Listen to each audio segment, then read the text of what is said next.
वित्त मंत्री निर्मला सीतारमण जी ने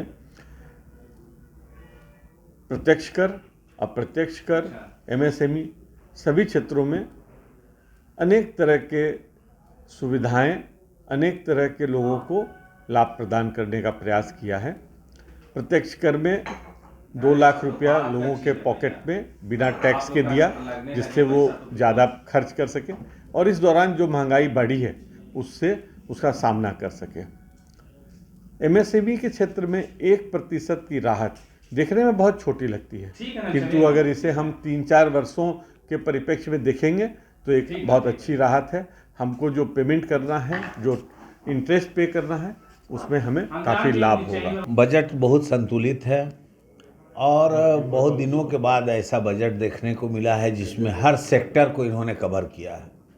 और मैं कह सकता हूं कि जो इनकम टैक्स में इन्होंने छूट की बात की है वो 8 साल के बाद एक नया चीज़ सामने आया है जो वेतनभोगी लोगों को बहुत राहत देगा। साथ में हम लोग देखते हैं कि पर्यटन के लिए भी इन्होंने स्कीम रखा है।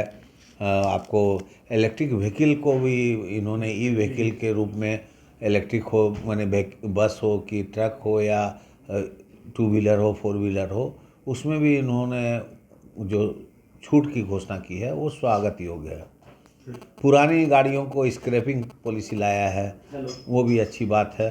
पोल्यूशन में कंट्रोल होगा, ये उसमें हम लोग देखने को मिलता है। एमएसएमई अगर में जो कोविड काल में फेल हो गए थे उनको भी इन्होंने रिवाइव करने का, रिफंड करने का एक पॉलिसी लाया है जो निश्चित रूप से युवा साथी लोग को उसको मदद मिलेगी। अब मैं ये भी देख रहा हूँ कि इसमें बुजुर्ग के लिए भी, सीनियर सिटीजन के लिए भी इस बजट में प्रावधान है, युवा के लिए भी है, महिलाओं के लिए भी है। मैंने हर चीज़ के लिए इन्होंने एक संतुलित बजट बनाया है। बजट की अवधारणा अच्छी है। मूल जो बजट में देखना चाहिए वो अवधारणा देखना चाहिए। जो इनकम टैक्स की छूट मिले स्वागत योग्य है, लेकिन इतनी अधिक नहीं है कि वो विशेष प्रभाव डाल सके। मैं ये नहीं कह रहा कि और छूट मिलनी चाहिए। मेरा कहना है कि आर्थिक स्थिति तभी अच्छी होगी जब उद्योग धंधे लगेंगे, कृषि कार्यों को गति मिलेगी, इंफ्रास्ट्रक्चर अच्छा होगा, उससे जीविका के अवसर बनेंगे और व्यक्ति की आय बढ़ेगी। तो मूल भाव ये होना चाहिए कि व्यक्तियों की आय बढ़े।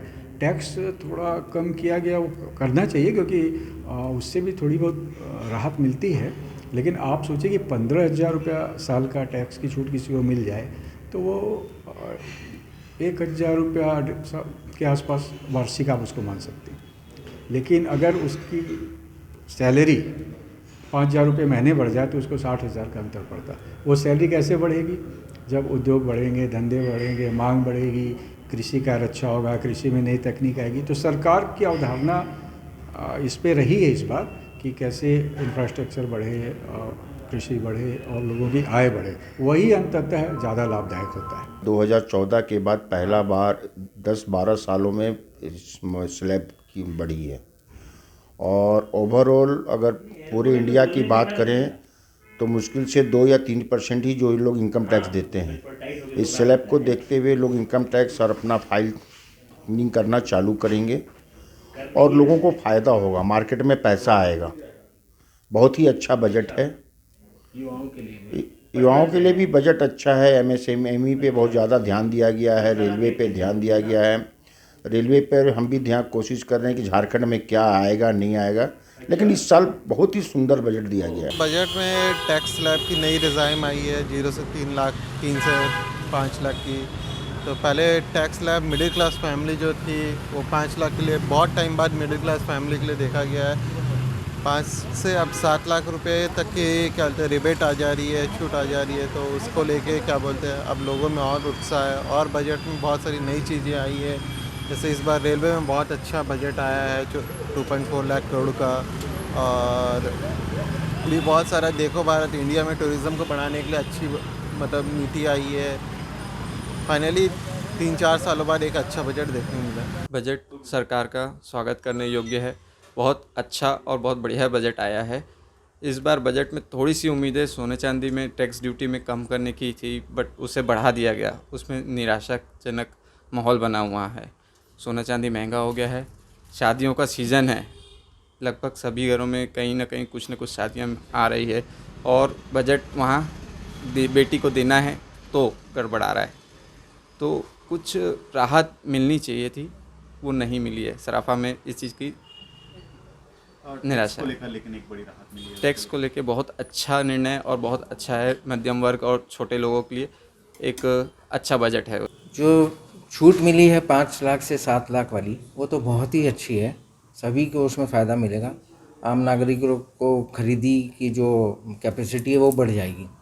बट जो सोने चांदी और प्लैटिनम की ज्वेलरी वगैरह है उसमें जो टैक्स बढ़ रहे हैं उसके कारण सोने चांदी के व्यवसाय में बहुत ज़्यादा असर आएगा। ऐसे ही रेट अभी बहुत बढ़ रहे हैं।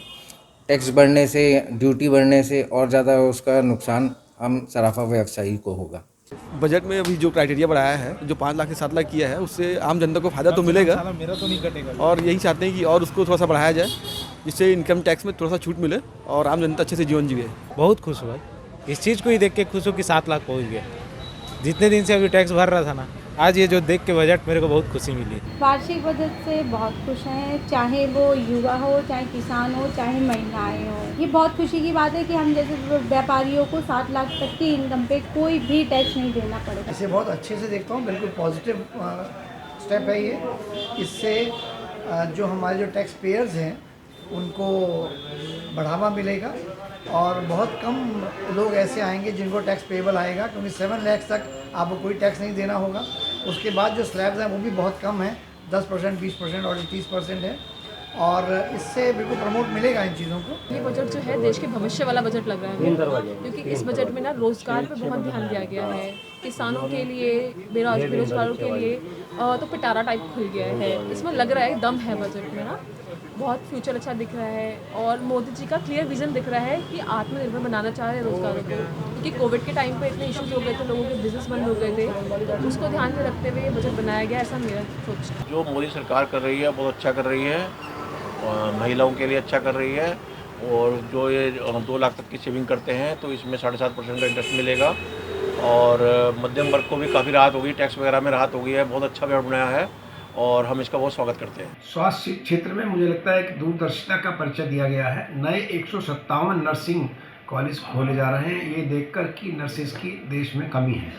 इसके अलावा जो एक्सीलेंस है फार्मा में, जो एक्सीलेंस है हमारे ICMR में है, जो एक्सीलेंस है हमारे आर्टिफिशियल इंटेलिजेंस में, जो एक्सीलेंस है मेडिकल इक्विपमेंट रिसर्च में, इसको बढ़ावा दिया जा रहा है। आप सोच सकते हैं कि मेडिकल इक्विपमेंट जो विदेश से आते हैं वो अगर हिंदुस्तान में बनने लगे तो हमको 1/4 कॉस्ट में मिलेंगे। और जिस तरह की वेपनरी में, आर्मी की वेपनरी में बेहतरी हुई है, ऐसे ही अगर हिंदुस्तान में हमारे मेडिकल इक्विपमेंट मिलने लगे तो बहुत सारा पैसा भी यहाँ से बाहर नहीं जाएगा और 1/4 कॉस्ट होगी। इसी तरह फार्मा में जो हम लोग वर्ल्ड लीडर हैं उसमें रिसर्च को बढ़ावा देने के लिए पैसा दिया गया है। इसी प्रकार आर्टिफिशियल इंटेलिजेंस के माध्यम से और प्राइम मिनिस्टर कौशल विकास योजना के माध्यम से हम रोबोटिक्स पर काम कर रहे हैं। आजकल मेडिकल इक्विपमेंट में रोबोटिक सर्जरी बहुत हो रही है। जो 20 करोड़ की मशीन विदेश से आती है, यहाँ पर उम्मीद है हमें 4-5 करोड़ में मिलेगी। और इसके अलावा जो ICMR में पब्लिक प्राइवेट पार्टिसिपेशन की रिसर्च की बात हो रही है, उसके लिए भी पैसा रखा गया है। उससे भी देश में हमें को विश्व गुरु बनने में, खासतौर से स्वास्थ्य के क्षेत्र में मदद मिलेगी।